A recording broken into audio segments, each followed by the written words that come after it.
Dengan kemajuan teknologi saat ini, industri kreatif Indonesia semakin berkembang. Setiap orang dapat dengan mudah mengekspresikan dirinya melalui sebuah karya.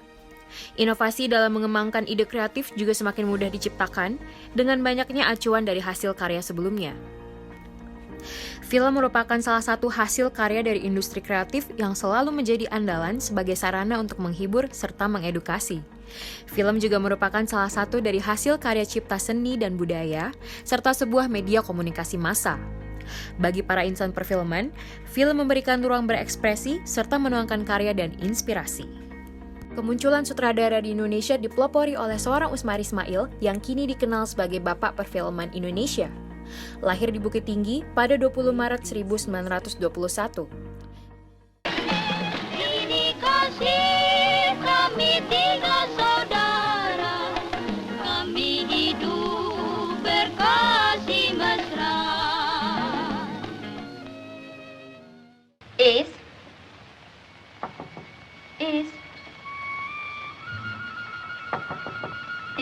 sudah siang, Is. Keahliannya di bidang perfilman hanya berasal dari kreativitas yang selalu diasah, hingga akhirnya mendapatkan beasiswa perfilman dan lulus dari jurusan film di University of California, Los Angeles pada tahun 1953. Melalui perusahaan film nasional Indonesia di tahun 1950, Usmar Ismail dapat mengawali karirnya sebagai sutradara dan menciptakan karya pertamanya yang berjudul Long March of Siliwangi, atau biasa disebut dengan Darah dan Doa. Perlu 1000 kali saya katakan. Tidak ada tembak-menembak kalau tidak perlu. Bukan? Emangnya saya mesti mampus? Mereka melawan. Profesi seorang sutradara tentu sudah tidak asing lagi di telinga kita. Seorang sutradara sangat berpengaruh terhadap jalannya produksi sebuah karya audiovisual dari film, video klip, sampai iklan komersil. Di balik sebuah karya yang besar, sutradara bertanggung jawab untuk memvisualkan naskah ke dalam bentuk adegan dari praproduksi, produksi, hingga pasca produksi.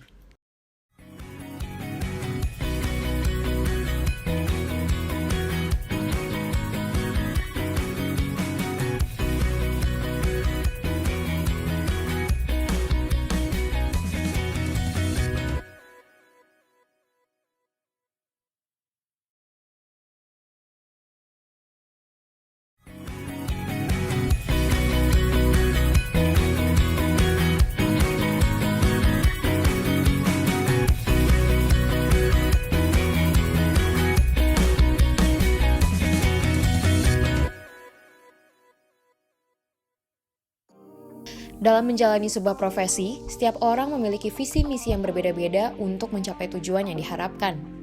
Dalam menciptakan sebuah karya, seorang sutradara tentu memiliki nilai-nilai idealis yang disesuaikan dengan harapan banyak pihak. Namun, tidak menutup kemungkinan seorang sutradara dapat menciptakan sebuah karya secara independen.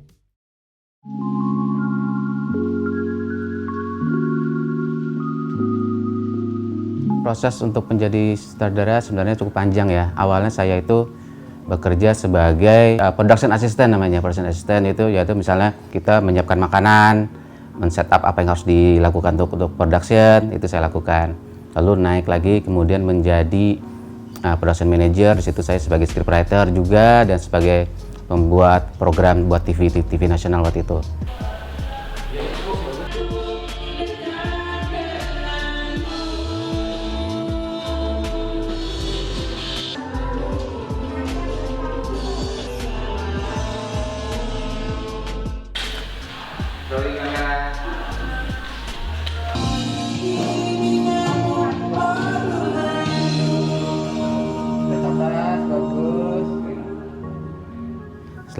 Setelah itu saya langsung naik menjadi sutradara video klip untuk dari tahun 96 sampai tahun 2000. Sekarang ini sekitar 300 klip saya udah ngelakuin ya. Terus udah gitu naik lagi ke sebagai sinematografer, udah main di iklan dan sekarang merambah ke dalam dunia film.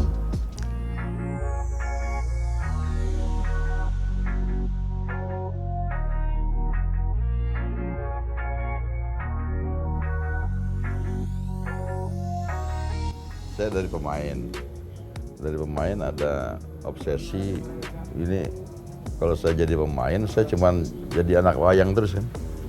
dikontrak mainin ini, saya setuju saya main, dia setuju saya nggak main.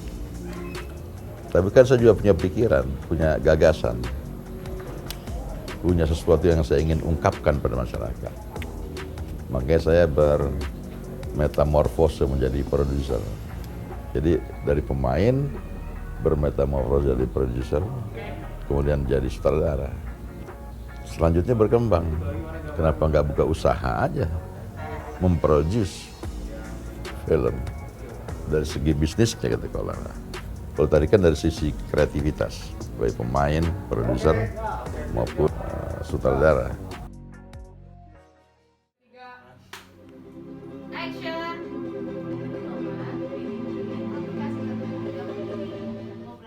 Gue kuliah dari broadcast, udah 8 tahun yang lalu, kenal sama dunia videografi, audiovisual, terus kemudian masuk ke industri televisi, masuk ke bagian promo, terus sesekali saya coba, lama-lama terbiasa ikut ngerjain iklan, terus akhirnya bikin iklan sendiri, dan akhirnya kayaknya ini profesi yang bisa sih untuk jadi apa ya, masa depan lah ibaratnya lah, menjanjikan lah dengan industri periklanan yang lagi subur-suburnya sekarang ini, kayak gitu sih.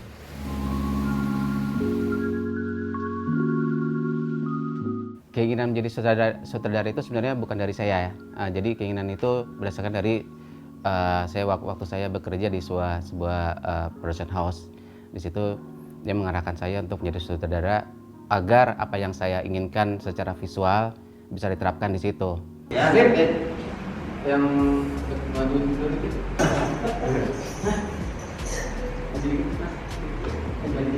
Rolling kamera.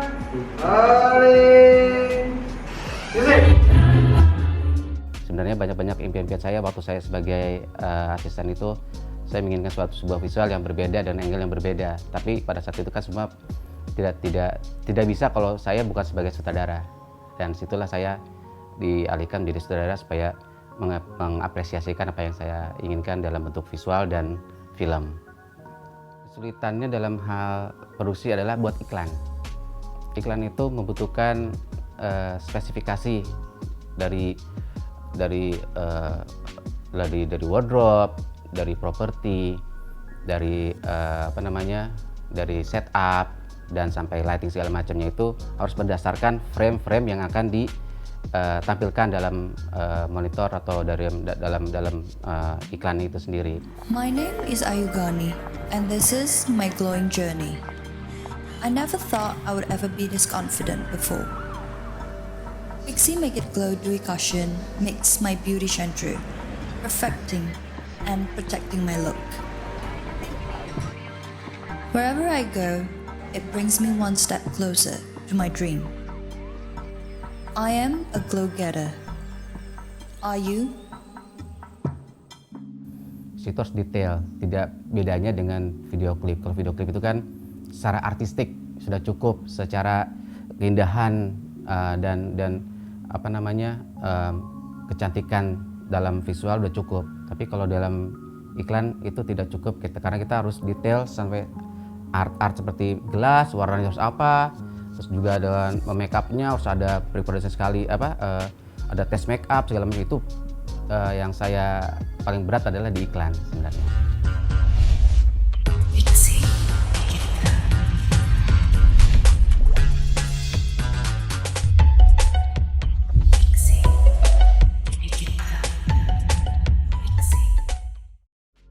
Sutradara itu adalah sebuah nakoda dalam kapal, gitu. Jadi kalau kapal itu tenggelam ya itu berarti gara-gara sutradara.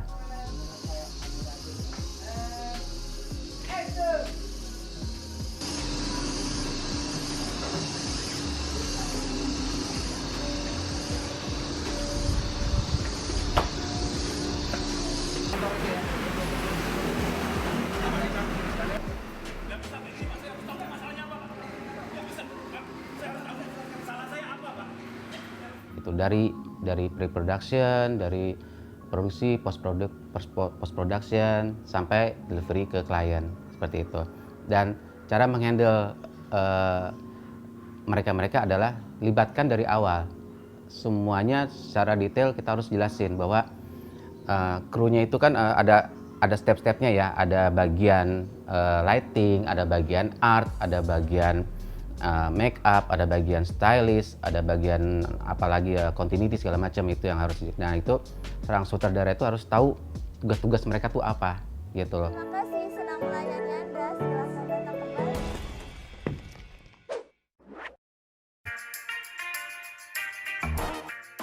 Kesulitannya itu ketika kita masih baru kan.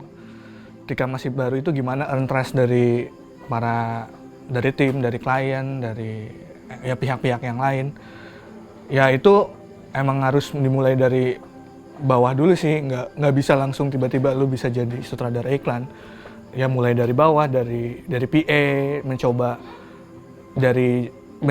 di line produser, gue mencoba jadi Astrada, gue pernah. Akhirnya mencoba memberanikan diri untuk nulis skrip. Akhirnya ketemulah sama klien-klien yang pada akhirnya bisa gue menyalurkan ide-ide kreatif gue dengan brainstorm dengan mereka juga. Akhirnya mereka setuju gitu dengan ide untuk dieksekusi bersama gitu.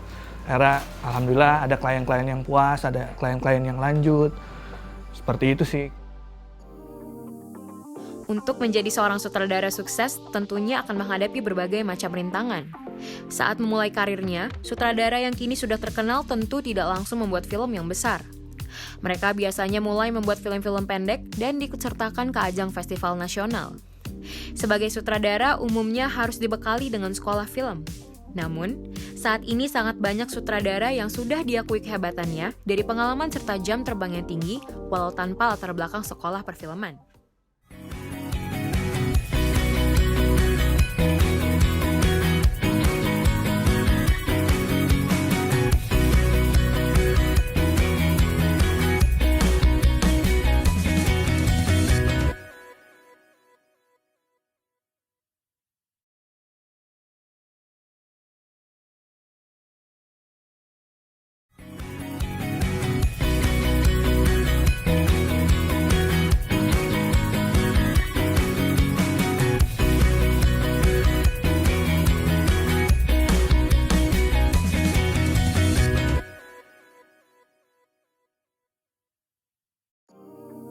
Tumbuhnya inovasi dan kreativitas yang diciptakan dari industri ini patut diberi perhatian khususnya oleh pemerintah.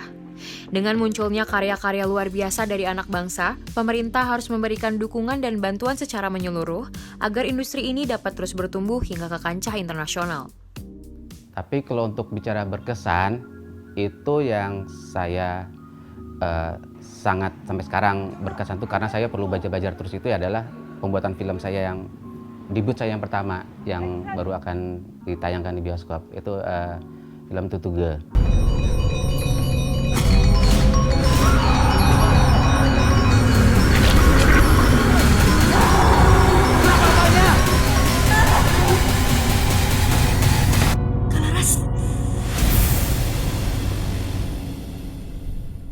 Di situ saya merasakan bahwa membuat sesuatu film misteri itu membutuhkan energi, dimana energi itu karena kita melibatkan secara langsung ternyata membuat sebuah film spiritual itu kita harus pakai spiritual juga di situ.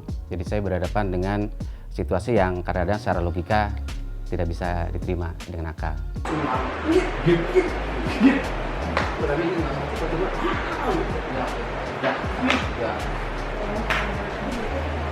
Keren sengaja tadi introduce supaya masuk dari tengah. Nggak usah dimakan nggak apa-apa. Cuk aja. Cuk aja. Iya. Gitu.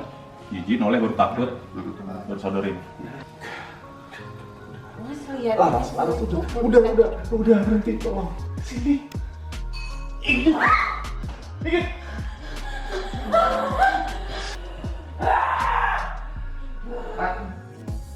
Misalnya kita nonton film yang kita tidak suka. Bukan berarti kita tidak suka, maksudnya genre mungkin ya, genrenya yang mungkin gue nggak suka drama, gue nggak suka hal yang yang berbau romantis. Kita nonton, itu kita dapat sesuatu hal yang baru dan itu menjadi ilmu baru. Yang kedua, apalagi zaman sekarang itu bisa dari Pinterest, dari visualnya Pinterest paling simpel Pinterest, Vimeo kita nonton, terus udah gitu kita mempelajari alat-alat baru, kita mempelajari kamera baru, kita mempelajari teknik-teknik baru dalam hal grading, kita belajar dalam perkembangan ikutin seperti seminar-seminar film, kita terus jalanin sampai kita nonton beberapa dari Eropa, dari Asia, semua itu harus kita lakuin. Kenapa? Setiap saya selalu punya prinsip kalau kita ingin cari ilmu pasti dapat ilmu gitu. Kalau kita mencari suatu hal yang baru pasti dapat yang baru gitu. Makanya saya punya prinsip menjadi manusia bodoh gitu. Saya selalu berbicara bahwa kita harus jadi manusia bodoh untuk menjadi pintar. Gitu. 1, 2, 3, loncat. Enggak, mati.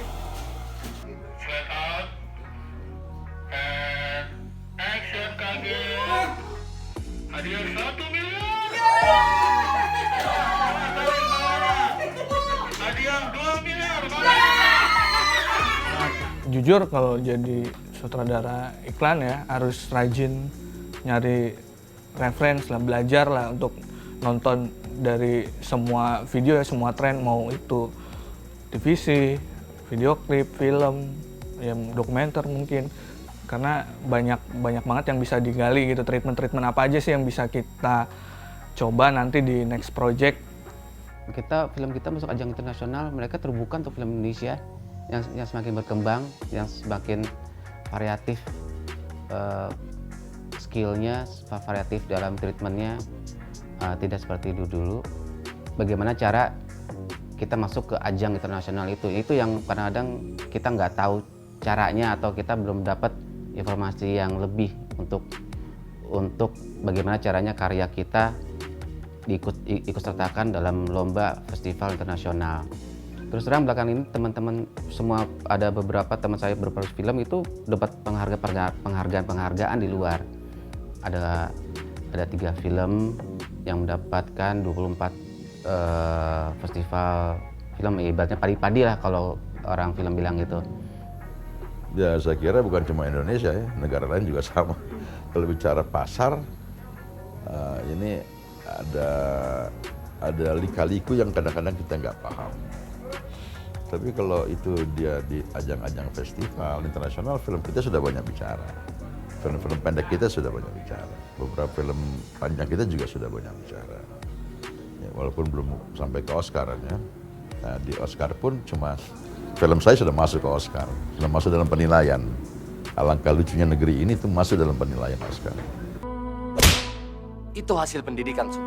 Kalau lo nggak berpendidikan, lo nggak akan tahu bahwa pendidikan itu nggak penting. Makanya pendidikan itu penting. Kalau mau cepat kaya, lu piara cicak, buaya, sama gurita. Diam lo. Diam di situ lo. Tanya sama dia, mau ngapain kemari? Karena memang dunianya dunia milenial. Semua udah ada, semua udah siap, semua udah jadi. Kameranya udah canggih. Terus begitu lighting pun udah canggih, semuanya udah canggih. Jadi ibaratnya kita datang nonton YouTube, cara-cara menjadi saudara, udah bisa jadi sutradara. Karena orang sekarang ini lebih kreatif kan. Jadi pesan saya adalah untuk jadi seorang saudara harus dari bawah. Karena saudara itu adalah seorang kapten, seorang yang mengendalikan sebuah produksi. Kenapa? Ada faktor-faktor psikologis yang harus kita kuasain. Bagaimana cara kita menghandle situasi, bagaimana kita cara menghandle karyawan atau kru, bagaimana cara menghandle masalah, itu harus dari bawah. Saya ingin bikin film seperti Tintin atau James Bond atau siapa lagi ya, jadi misalnya kayak Sherlock Holmes gitu. Jadi tokoh series tapi tetap tokohnya dia, seperti itu yang di Indonesia belum ada gitu. Dan itu lagi saya bikin baru baru volume 1 seperti itu. Mudah-mudahan ini sukses, panjang terus sampai selesai. Semua lebih kreatif sekarang gitu. Saya terus terang saya belajar itu dari mereka. Saya belajar dari para yang baru muncul di industri kreatif gitu. Saya belajar dari mereka, dari cara pemikiran mereka, dari cara mereka treatment, itu yang saya pelajarin. Banyak hal-hal yang ternyata yang kita dulu susah untuk dapatkannya, sekarang ternyata bisa dapat seperti mereka. Naik scale produksi, naik treatment, naik kameranya seperti apa, artnya seperti apa, talentnya, terus grading, semuanya lah, pokoknya semua elemen itu yang bisa membuat karya yang lebih baik lagi daripada karya yang pernah saya buat, terutama kayak gitu sih. Gue lupa ngomong, kalau sutradara iklan tuh juga nggak boleh punya idealis yang maksa gitu, berlebihan gitu. Karena apa? Karena itu kita punya klien itu pasti kan demand-nya on market ya, pasar ya. Maka kita harus bisa menyesuaikan treatment yang kita pakai untuk dapat bisa diterima oleh calon viewersnya. Syukur-syukur itu nggak cuman jadi awareness aja, bisa jadi call to action ke purchase, nanti ujungnya bisa kebeli produk yang kita iklankan. Jadi kayak gitu sih.